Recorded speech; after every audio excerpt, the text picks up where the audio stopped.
Dans cette vidéo, je vous présente des suggestions de portes d'entrée à utiliser avec l'EFT pour améliorer votre sommeil. Ici, nous regardons essentiellement les causes émotionnelles. Nous allons explorer les difficultés d'endormissement, le réveil pendant la nuit et les nuits écourtées. Mais avant, je vous invite à vous abonner à cette chaîne pour tout savoir sur l'EFT et activer les notifications pour être mis au courant rapidement de mes nouvelles vidéos. En écoutant cette vidéo, vous confirmez que vous avez lu ou que vous lirez la mention précision sous cette vidéo. Mon nom est François Picard, je suis praticien EFT, formateur et mentor. L'EFT est une merveilleuse technique pour aider votre sommeil, pour améliorer votre sommeil. J'ai eu de nombreux succès avec les gens que j'ai accompagnés et qui venaient me voir pour des difficultés avec leur sommeil. Chaque type de difficulté ne se travaille pas de la même façon en EFT. En EFT, je travaille à deux niveaux pour aborder les problématiques. Ce que j'appelle le rez-de-chaussée, c'est ce qui se passe essentiellement dans le présent ou le passé récent. Et deuxième niveau, c'est le sous-sol, qui lui correspond surtout à des événements du passé plus ou moins lointains. Je vais explorer avec vous trois temps dans les difficultés de sommeil. Premièrement, l'endormissement. Ensuite, le réveil durant la nuit et finalement, les nuits écourtées, donc le réveil trop tôt. Regardons comment aborder ces différentes difficultés de sommeil avec l'EFT. L'endormissement difficile est souvent associé à des stress et des préoccupations du moment. Je vais donc explorer le rez-de-chaussée dans un premier temps. Vous vivez une situation difficile au travail, dans votre couple, avec vos enfants, ça vous préoccupe, bien, votre cerveau n'est pas trop intéressé à s'abandonner dans le sommeil. Il veut résoudre le problème le plus tôt possible. Il y a comme un hamster qui tourne dans votre tête, comme diraient certains. L'idée ici, c'est de calmer le hamster. En répondant aux deux questions de base en EFT et en faisant des rondes d'EFT avec les réponses, vous allez aider votre cerveau à se calmer le pompon comme pour un endormissement plus facile. Les deux questions, quelles sont-elles? C'est essentiellement qu'est-ce qui vous dérange, hein? Qu'est-ce qui vous préoccupe? Ça, c'est la première question. Et la deuxième question, c'est comment vous vous sentez? Qu'est-ce que cela vous fait? Par exemple, si vous avez une présentation à faire la semaine prochaine et ça vous stresse, vous pouvez tout simplement faire, même si ma présentation de la semaine prochaine à l'équipe me stresse, je m'aime et je m'accepte totalement et profondément. C'est intéressant d'être précis quand on fait de l'EFT. Si on est plus précis que ça, on pourrait dire, même si j'ai peur que ma proposition ne soit pas acceptée, je m'aime et je m'accepte totalement et profondément. Même si j'ai peur de décevoir mon patron, je m'aime et je m'accepte totalement et profondément.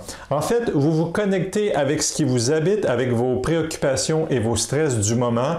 Vous mettez tout ça en mots et vous faites des rondes d'EFT avec ça. Voilà ma suggestion pour les problématiques d'endormissement. Le réveil pendant la nuit maintenant. Je les classe en trois catégories. 1, vous vous réveillez pratiquement toujours à la même heure, quel que soit le moment où vous vous couchez. C'est comme si votre cerveau avait un réveil matin interne calibré sur une heure très précise.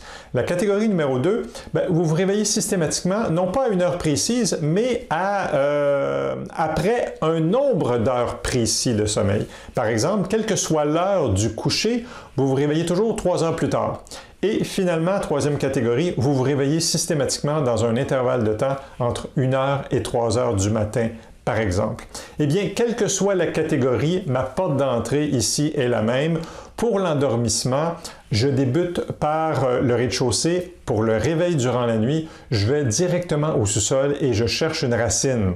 Je cherche un stress qui s'est produit à l'heure du réveil. C'est pas par hasard si votre cerveau vous réveille à une heure précise. C'est pas par hasard si votre cerveau vous réveille toujours après tant d'heures de sommeil. C'est pas par hasard si votre cerveau vous réveille toujours entre une heure ou une autre heure.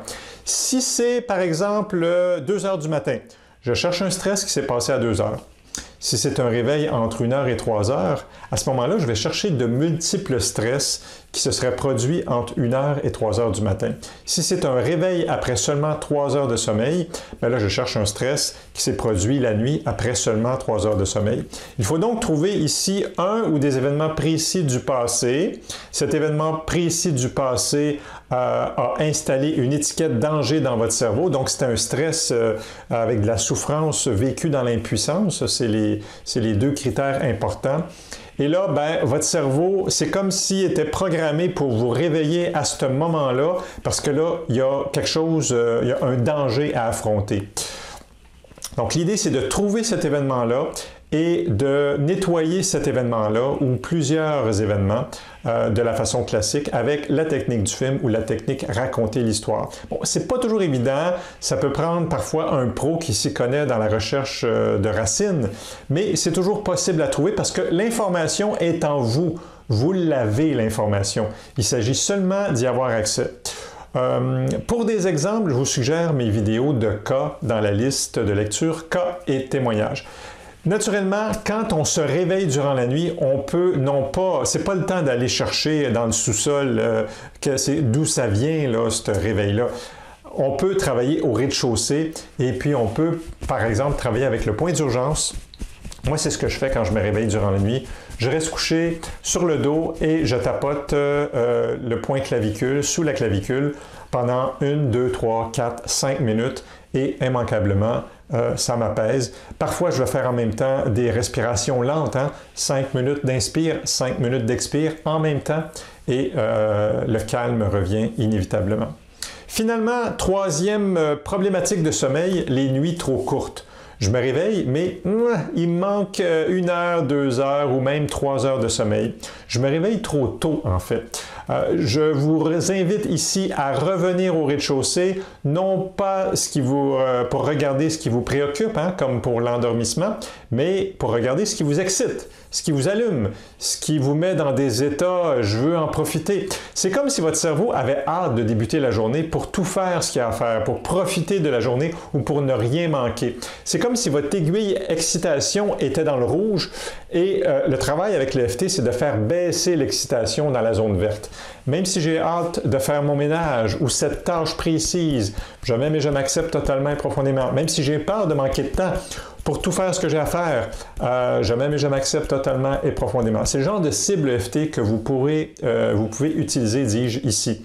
Dernièrement, j'ai eu 2 personnes qui se retrouvaient dans cette catégorie, des nuits trop courtes. Et lorsqu'on regarde ce qui se passait dans leur vie, on constate un degré d'excitation, de j'ai hâte, ou pour une des 2 personnes, j'ai peur de ne pas avoir assez de temps pour faire tout ce que j'ai à faire. Et voilà, 3 temps, 3 suggestions de porte d'entrée pour améliorer votre sommeil avec l'EFT. Veuillez noter que ce ne sont que des suggestions basées sur mon expérience personnelle et ne couvrent pas 100% des cas de difficulté avec le sommeil. Il peut y avoir d'autres raisons qui expliqueraient vos difficultés de sommeil. Ainsi, pour l'endormissement, je vous suggère d'explorer le rez-de-chaussée, vos stress du moment, vos préoccupations du moment, et vous en faites des rondes EFT de la façon la plus précise possible. Pour les réveils durant la nuit, il y a un petit défi ici. Il faut aller au sous-sol et partir à la recherche d'un stress qui a lieu dans le passé et qui a été vécu dans la souffrance et l'impuissance et qui est associé d'une façon ou d'une autre à l'heure du réveil. Une fois l'événement trouvé, vous devez le nettoyer avec l'EFT. Et finalement, pour les réveils trop tôt, on revient au rez-de-chaussée en regardant non pas ce qui vous dérange, ce qui vous préoccupe, mais ce qui vous excite, ce dont vous voulez profiter, la peur de ne pas avoir assez de temps pour tout faire ce que vous avez à faire. Vous faites des rondes EFT avec tout ce qui est là concernant cette excitation pour la calmer, pour la diminuer. Et voilà, si vous aimez, cliquez sur le pouce et je vous invite à vous abonner à cette chaîne pour ne rien manquer et pour apprendre l'EFT. Et sur ce, je vous dis à la prochaine.